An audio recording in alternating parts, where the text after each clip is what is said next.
Welcome back to the channel, lads and ladies, and while my daughters sleep, this video intends to ask you and answer one and only one question. Why is the Institute the only reasonable faction in Fallout 4? Evil laughter appropriate. Let's start with the first reason. The Institute is your only family left in the world. Spoilers, obviously. But, seriously, spoilers for Fallout 4. Stop now.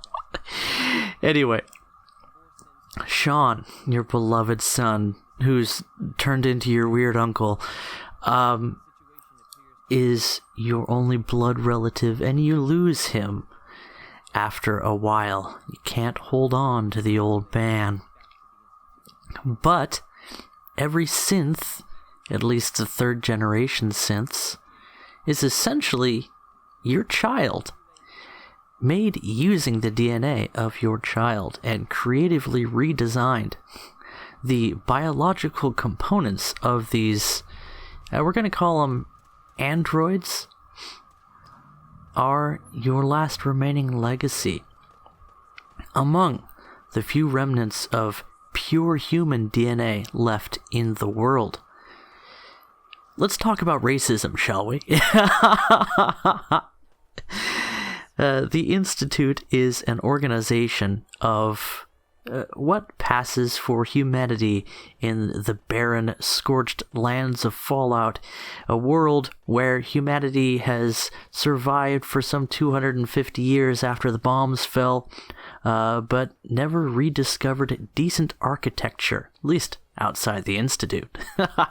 The Brotherhood has a cool deal going on, but you get tired of the smell of gun oil and chauvinism after a while.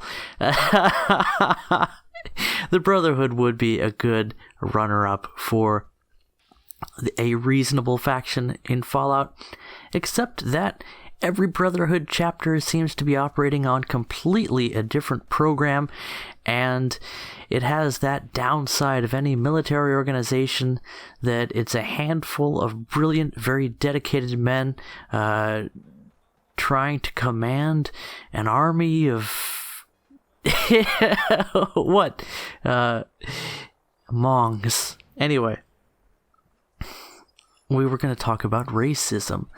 The human race has faded into non-existence in the Fallout series for the most part. Yes, the human race, unlike today in the real world where there is one family, the human family, and we're all one race, in the game of Fallout, racism is actually a valid thing. Super mutants are no longer human. Now, you could make the case based on some Fallout 2 lore that super mutants can interbreed with humans potentially, but I don't necessarily believe everything that a super mutant says, and when I see a half super mutant, I'll start to believe that evidence shortly after exterminating of it appropriately in the nearest receptacle. What? Super mutants are not good for the world, and I have plenty of evidence to prove that. What about ghouls? No longer human.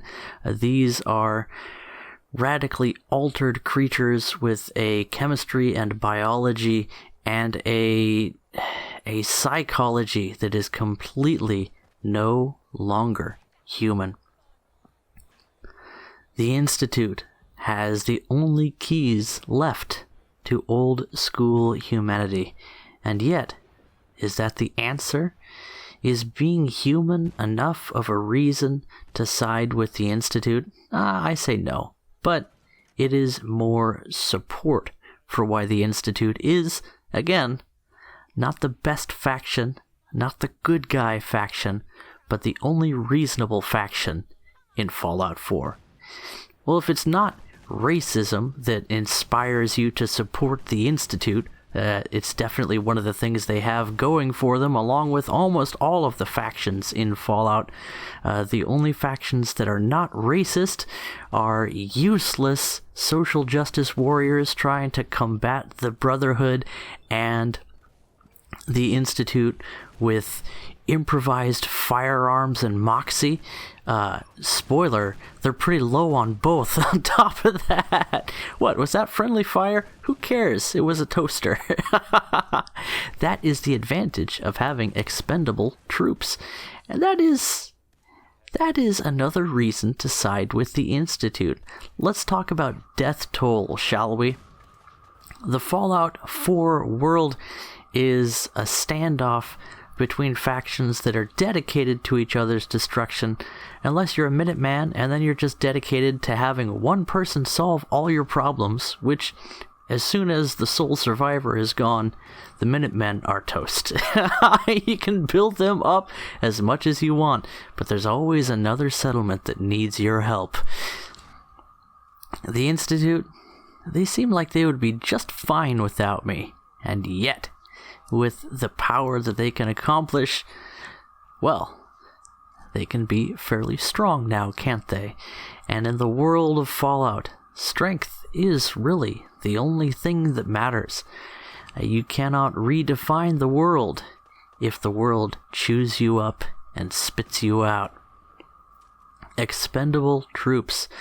The Institute fielding synthetic humanoids, cyborgs, and robots as their fighting force. Plenty of scrap to be had in the Fallout world, plenty of old parts lying around waiting to be repurposed, and yet human lives so short in supply. How unreasonable, as the Brotherhood of Steel, with full access to robotic technology, to send scores of poorly equipped soldiers, backed up by a small handful of highly equipped shock troops that are just as ineffective, only to see the death toll rise. And need I even mention the Minutemen? Again, pipe rifles and moxie, and the Railroad. Don't even get me started.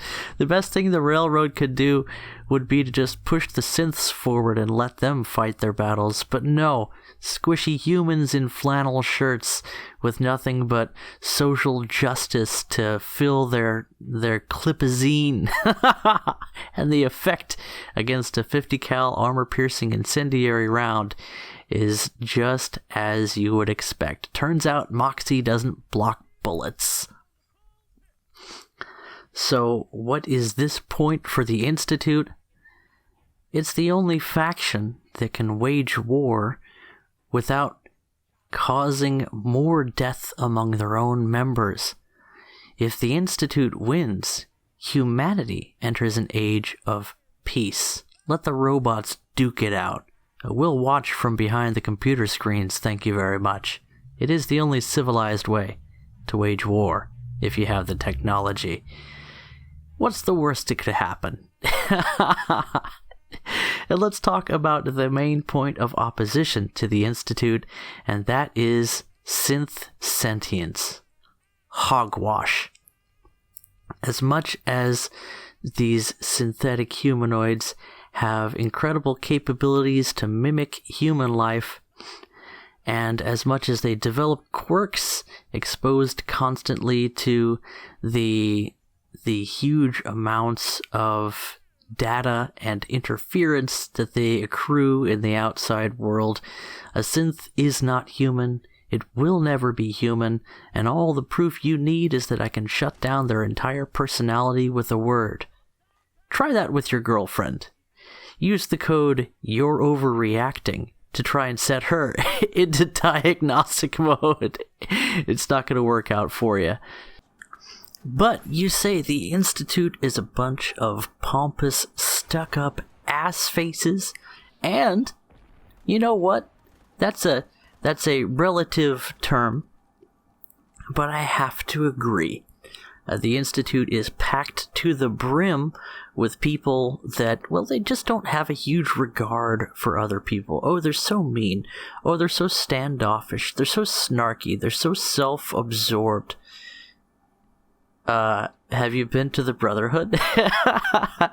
And what about the Minutemen? Again, the Minutemen don't matter. Because as soon as you walk away, the Minutemen fall to pieces. That would be like choosing a classroom full of toddlers instead of an army squadron as your tactical support on a mission. Sure, they might have a great attitude. I wouldn't put them between the bullets and me, though. They just can't be trusted, and it really would be a shame to subject them to that. I swear, there's something in the radiation up here that scrambles the brains of people and makes them constant teenagers or less. But in any event, the Institute is full of a bunch of selfish, self-absorbed people, and so is the world. The important part about the Institute is I rule, and I will rule with an iron, laser cannon, and under my guidance, the Institute will become a beacon of power, strength, and morality in the Commonwealth. But maybe you have your own opinion. I'll see you on the field of battle. And if you had anything else to say about that one, I've got one thing to say to you. C322, initiate reset. Authorization code Gamma 49 Typhoon. That's all of them.